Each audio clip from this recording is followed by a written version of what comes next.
Radio Red de RCN. Grandes audiencias en la hora de la verdad, al oído.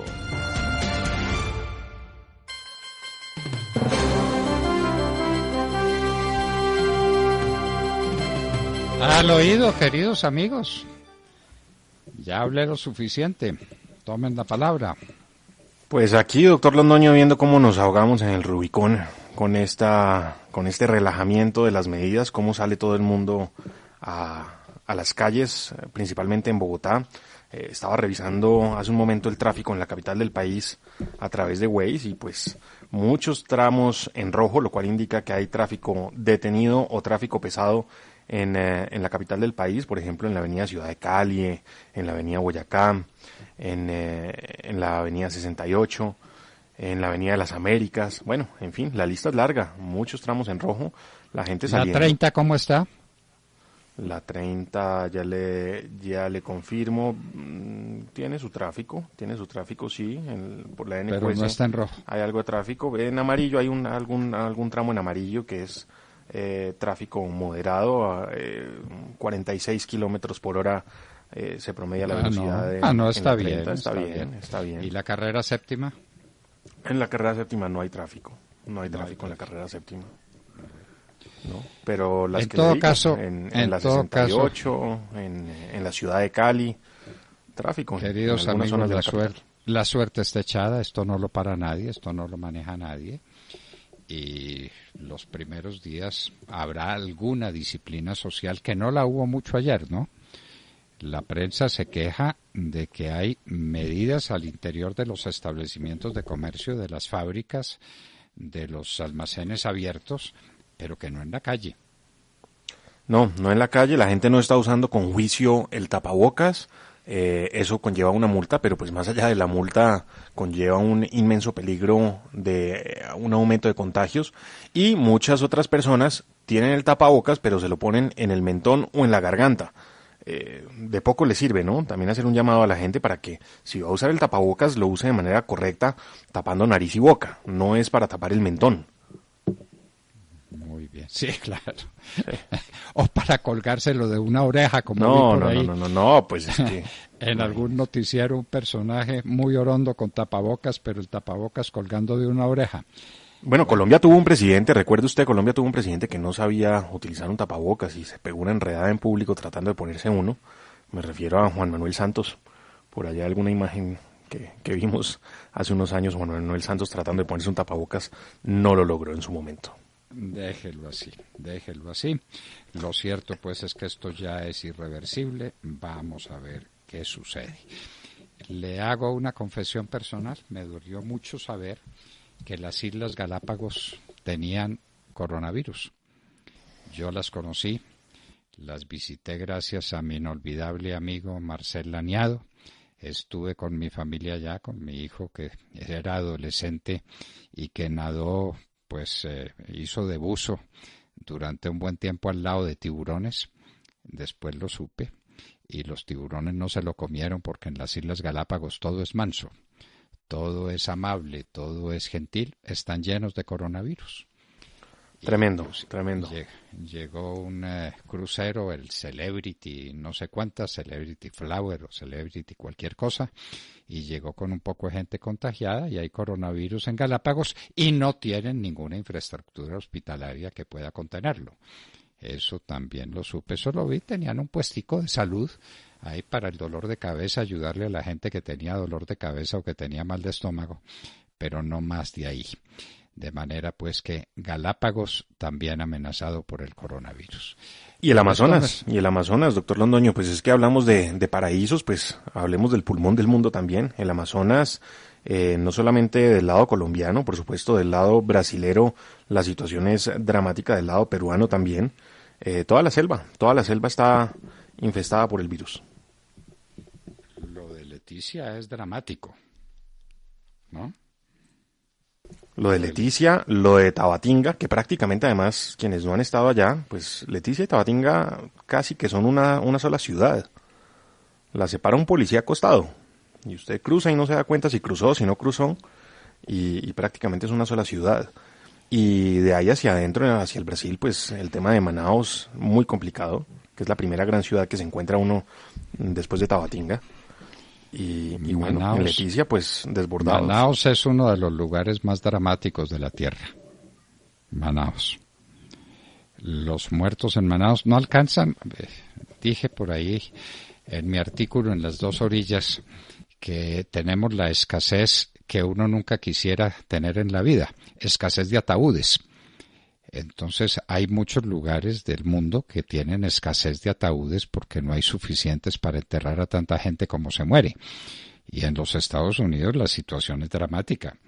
El presidente Trump pues está rodeado de coronavirus por todas partes. Lo mismo el vicepresidente Mike Pence, también llenos de coronavirus en la Casa Blanca y dando cosas contra el aguijón. Pero en fin, ahí están diciendo que eso pase, que ellos siguen adelante y que las cosas se hicieron de la mejor manera como se podían hacer. En fin, en todo caso van más de 80,000 muertos en los Estados Unidos. Sí. Recordemos y que en Manaos, que hablábamos de Manaos, en Manaos van más de 1.000 muertos y casi 13.000 contagios. En Manaos. Sí, en Manaos. Bueno, 1.000 muertos en Manaos, pues coparon toda la capacidad hospitalaria y toda la capacidad funeraria y están en una verdadera tragedia. De modo pues que la situación es esa. Europa resolvió abrirse y se abrió. Recuerda que hablamos con un periodista español muy querido, muy amigo de esta casa, y que nos decía que pues que es la libertad. Que es la libertad, claro, lo que está de por medio, que a uno no lo puede María Francás desde Madrid lo decía, claro, de radio, claro. Muy bien, ya Radio tienen Madrid, sí. la libertad. Dios mío, que esa libertad no nos conduzca a una tragedia, como lo dicen expertos, como lo dicen científicos, como lo dicen médicos. Por Dios, no lo hagan. Ustedes no saben el infierno que es un hospital con coronavirus. Bueno, pero en fin. Bueno, y habla usted de libertad. Cambiemos de tercio, Sergio, justo creo que va usted para allá. Vamos ¿Sí? a ver si le garantizan un derecho fundamental a Andrés Felipe Arias, que es la segunda instancia, en una decisión que debe tomar la Corte Constitucional, ¿no, Sergio? ¿Usted Sí, sabe pues, cómo está dividida la reuniendo, humanidad? ¿No? ¿Cómo está dividida la humanidad hoy? Sí, yo creo que hay una persona que no tiene derecho a la segunda instancia y el resto que sí lo tenemos, doctor Fernando. Exactamente, la humanidad está dividida en dos. Todos los habitantes del planeta por una parte y Andrés Felipe Arias por la otra. Andrés Felipe Arias es el único ser en este planeta que no tiene derecho a doble instancia. Porque la Corte Suprema de Justicia lo dijo. Claro, la Corte no quiere que nadie, esos que dictaron esa sentencia atroz, inaudita, inexplicable, inicua contra Andrés Felipe Arias, no quieren que nadie la revise. La señora, ¿cómo se llamó? La señora esa, la que escribió 80 páginas para condenar a Andrés Felipe Arias sin una razón, sin una prueba, sin un motivo para poder decir que Andrés Felipe Arias cometió algún delito de alguna magnitud y lo condenó a 17 años. ¿Cómo quieren que eso lo revise alguien? Ni riesgos, que nadie lo toque, que nadie lo mire, que Andrés Felipe Arias no tenga el derecho que tienen todos los demás habitantes del planeta. Doctor Fernando, Sí, ¿y con ustedes excepción que son también de los abogados? norcoreanos, posiblemente, ¿no? Andrés Bueno. Felipe Arias y los norcoreanos creo que están en la Es misma que los, situación. El los resto- norcoreanos no tienen derecho a la primera. Yo estoy hablando de los que por lo menos tienen derecho a una instancia, por lo menos pueden acudir a un juez. Los norcoreanos no tienen eso. Pues les Doctor cuento que Fernando, a y ustedes propósito que del son tema abogados, yo pregunto, cuando el caso es tan sólido, ¿cuál es el temor a la segunda instancia? Si el caso es sólido, si se presentaron todas las evidencias, si una persona es culpable, pues la segunda instancia en últimas corroborará todo eso. Entonces yo simplemente digo, ¿cuál es el temor? No, y Pregunto. es la garantía para el juez de primera instancia. Yo tengo la garantía de que si me equivoqué, el superior me puede corregir y yo puedo abrir los ojos y mirar en qué estoy extraviado. Es que es una garantía para todos. Pero la Corte no quiere que le revisen esa sentencia, pues ¿cómo lo va a querer? Ellas saben todo lo inicua, todo lo absurda, todo lo injusta que es la sentencia condenatoria contra Andrés Felipe Arias. Y están aterrados de que inclusive ellos mismos tengan que volver a examinar semejante esperpento, semejante atrocidad. Ese es el Pues tema. Eso está caminando en la Corte Constitucional desde diciembre del año pasado, cuando fue admitido el caso para que lo estudiaran los magistrados, oigan bien los nombres, Diana Fajardo y Alejandro Linares. ¿Cómo le parece? Ya ustedes hagan, Acción de tutela, ¿no? Pero acción de tutela, ustedes, claro. Dice usted diciembre, Demar, pero... eventual revisión como corresponde.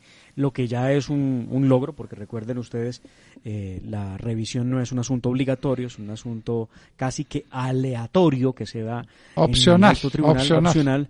Y esta vez se ha admitido para Andrés Felipe Arias y doctor Fernando, no será para menos, la decisión iría enfocada obviamente en darle esa doble instancia en la medida en que Colombia no puede desconocer lo que dice el derecho internacional sobre derechos humanos, la Convención Interamericana sobre Derechos Humanos, que es clara en advertir que todos los países signatarios de esa convención deben garantizar la doble instancia a todos los ciudadanos, sin distinción alguna como pretenden hacer Colombia. Bueno, es que ha sido la Corte Suprema de Justicia la que ha atropellado ese derecho fundamental de Andrés Felipe Arias, porque recuerden ustedes, llega esta tutela a la Corte Constitucional para ser seleccionada, pero llega tras haber surtido su trámite en primera y segunda instancia, podríamos decirlo, ante la misma Corte Suprema de Justicia que condenó a Andrés Felipe Arias y que no le quiere dar pues ese derecho para defenderse ante ella misma. Así que bueno, interviene la Corte Constitucional, vamos a ver cuál es el sentido de esa decisión. Se reunirán el día de mañana para discutirla. Yo no sé si ya mañana habrá una decisión al respecto. A ver cómo son capaces de decir que la doble instancia sí existe, que sí es un derecho fundamental, que Colombia lo respeta. Ah, pero es que eso es de determinado día hacia adelante, que hacia atrás no. Por Dios, es que hacia atrás estaba vigente el bloque de constitucionalidad que le daba la garantía a Andrés Felipe Arias y a todos los colombianos de tener una doble instancia. Completamente vigente, así es, así es. Y además recuerden ustedes, la Corte Suprema de Justicia lo que hizo, a ver cuál habrá sido el magistrado que salió a lavarse las manos, porque le tiraron el balón, recuerden ustedes, al Congreso de la República, diciendo que si Andrés Felipe pues quería su doble instancia, el Congreso tendría que tramitar el procedimiento precisamente para aquellos aforados que tenían sus casos de esa fecha para atrás, esa fecha que usted dice, doctor Londoño, que desconoce la Corte Suprema de Justicia. Bueno, entonces vamos a ver qué pasa y vamos a ver cuál es la posición de la ministra de Justicia, si es que tenemos ministra de Justicia. Yo es que no he podido saber. No. Oiga, el jueves hablando de ministras. El jueves les contaré qué va a pasar con la ministra de Justicia en unos cuantos meses. El jueves a las 6 de la tarde.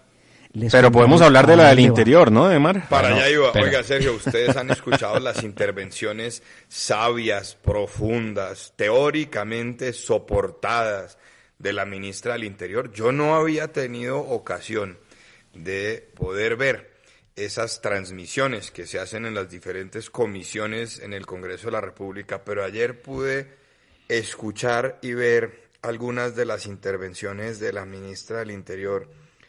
Y doctor Fernando, Dios mío.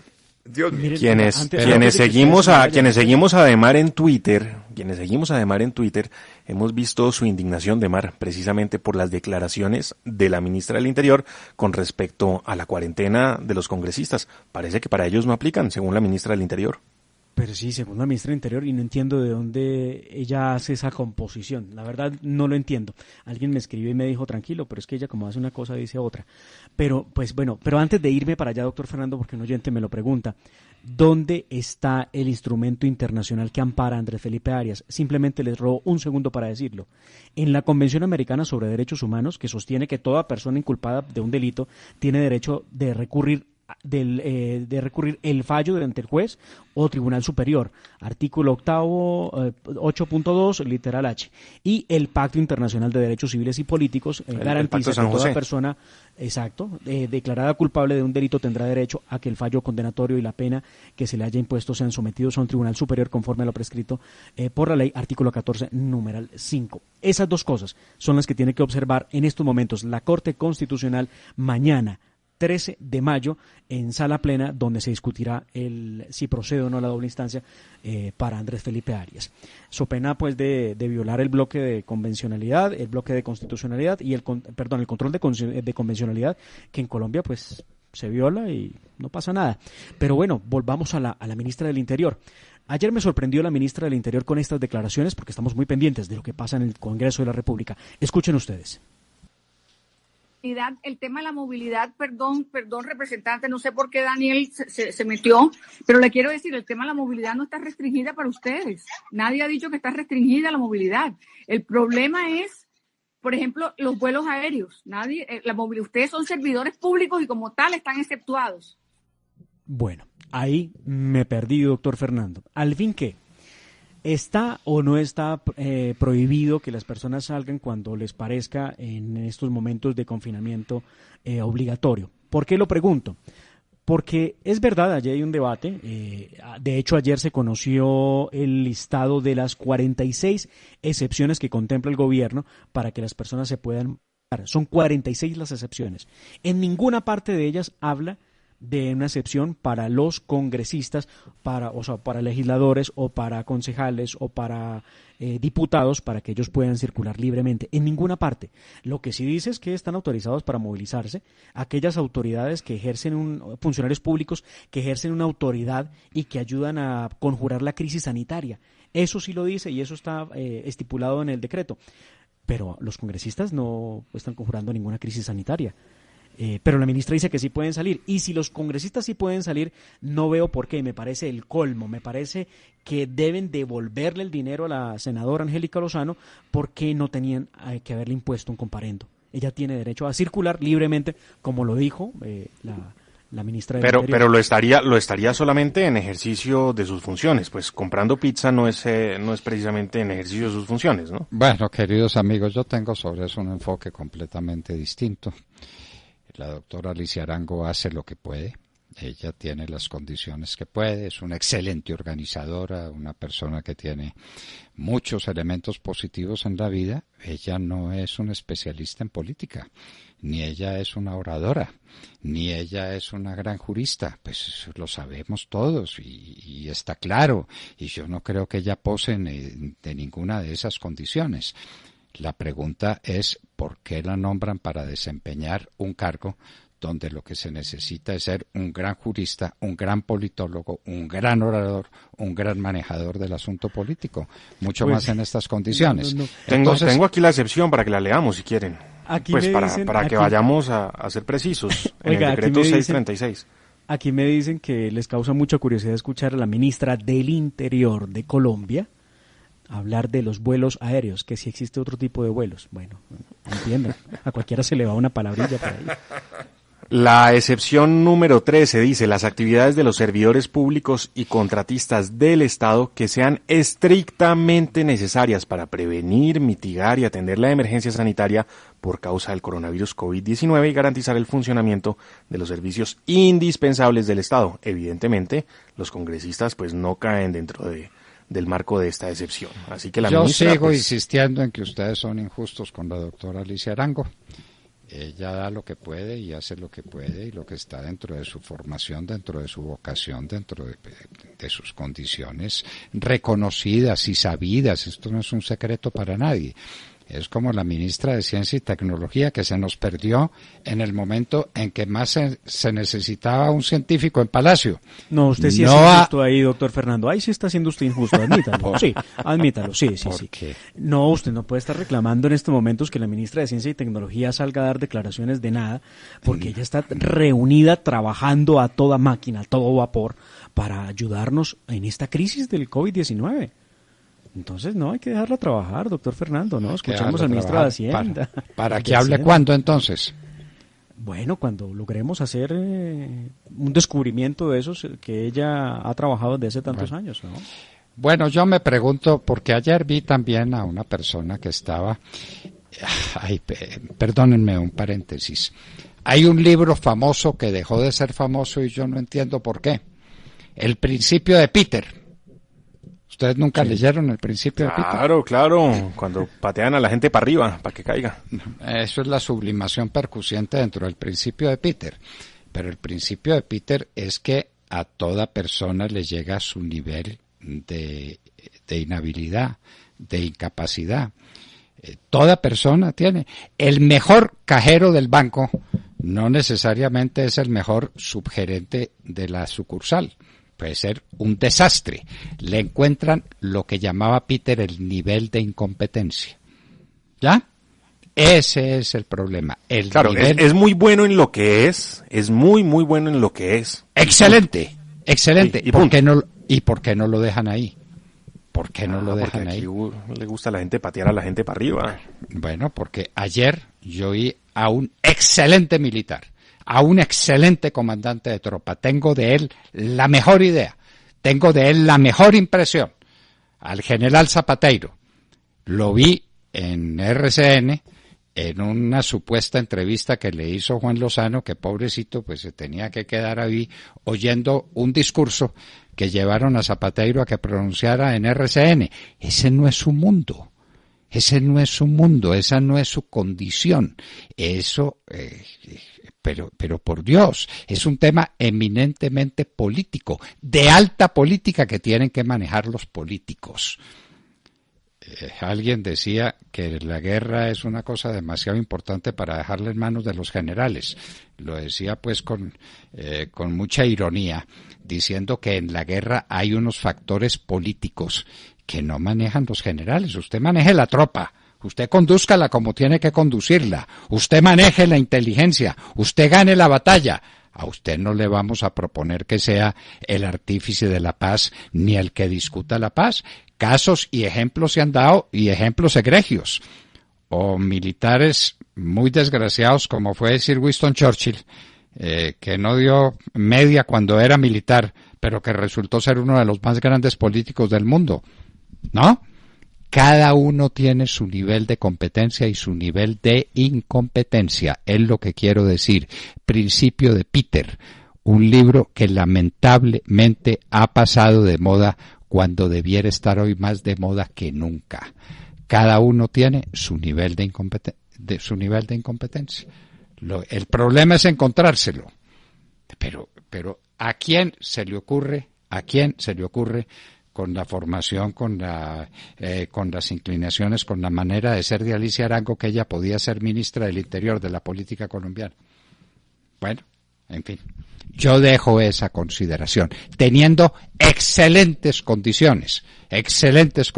Cuando era la secretaria de Álvaro Uribe Vélez, tenía un excelente trabajo Alicia Arango, me consta. Bueno, muy bien. Pues la ministra del Interior, quien mejor debería conocer este tema, quien mejor, más que nadie en el país, debería conocer el alcance de las excepciones al aislamiento preventivo obligatorio, pues no está muy bien informada con respecto precisamente a este decreto del Gobierno Nacional. Pero bueno, ahí queda el debate abierto. Pero además salieron a cobrar los de la oposición, perdóneme, salieron a cobrar muy fuerte y a irse durísimo en contra del Centro Democrático, que ha pedido respeto por las medidas dictadas por el gobierno. Esto es otra vez una de esas salidas donde una cosa dice la ministra y otra cosa muy distinta dice, en este caso, el decreto. Perdón, doctor Fernando, siga usted. No, ya ni sé qué era lo que le iba a decir. ¿En qué consisten finalmente los perfilamientos? Porque pues ayer oí el discurso del general Zapateiro. A ver, qué horror, y es que no puede ser, y es que la dignidad y la patria y el ejército. A ver, ¿y qué fue lo que hicieron estos hombres? ¿Y por qué nadie les ha permitido oírlos? General Zapateiro no es un jurista. No tiene por qué saber aquello de la presunción de inocencia y del derecho a la defensa, pero el ministro de Defensa sí. Pues vea, doctor Fernando, hemos conocido que en los famosos archivos secretos de los perfilamientos y en las carpetas, lo que han encontrado al momento, a hoy, es información que se puede conseguir por fuentes abiertas. No existe absolutamente nada extraordinario, como pudieran haberlo dicho en algún momento, chuzadas ilegales, no existen. Lo que existen son perfiles de personas abiertas, donde usted pone en Google, escribe Fernando Londoño Hoyos y ahí aparece de exministro del Interior y de Justicia, un perfil en Wikipedia, aparece que es director de la Hora de la Verdad. Si tiene Facebook, ¿listo? Demar le dice quiénes son sus amigos en Facebook y usted pone eso en un papel y es un delincuente, no tiene ningún sentido, perdón. Y si usted tiene Twitter, aparecerá también sus afinidades políticas y a quienes le contesta, a quienes retuitea. Entonces Demar ponen su foto y dicen, Demar Córdoba en Facebook tiene estos amigos, con estos trabaja en en La Hora de la Verdad, en RCN por las mañanas. Ahora tiene un espacio en las tardes que se transmite en vivo en YouTube y tiene tantos seguidores en Twitter. Y por hacer eso, entonces, usted es un criminal que termina en últimas en la picota pública por hacer algo que se puede hacer en Internet en 3 minutos, Doctor Fernando, es el mismo caso. Es el mismo caso, doctor Fernando, recuerden ustedes, Sergio Santiago, el mismo caso del que graduaron hacker, ¿recuerdan? En la época de la campaña de Oscar Zuluaga. El pobre Sepúlveda. Sepúlveda, eso es lo que había hecho Sepúlveda. No tenía bachillerato. Eso fue lo que hicieron con Sepúlveda. Lo convirtieron en el gran hacker porque él mostraba lo que estaba ocurriendo en La Habana. Y lo que hacía era sacar recortes de periódicos, de noticias que todos los días conocíamos todos.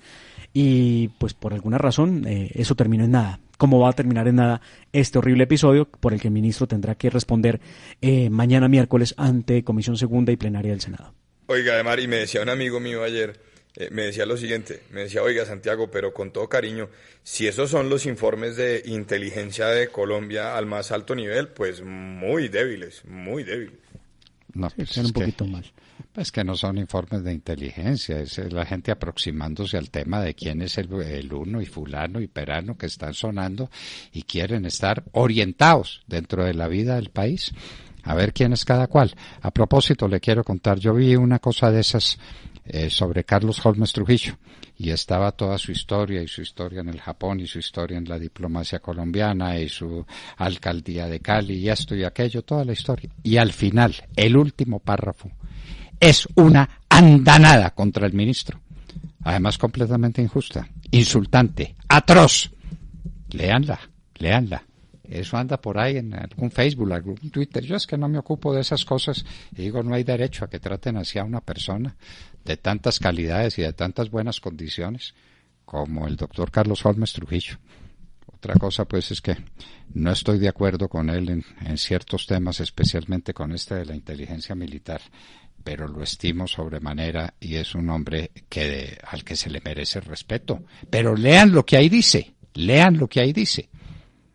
Es que por esos medios cualquiera puede decir lo que le da la gana y de pronto queda establecido, me parece que era Wikipedia, si no estoy mal.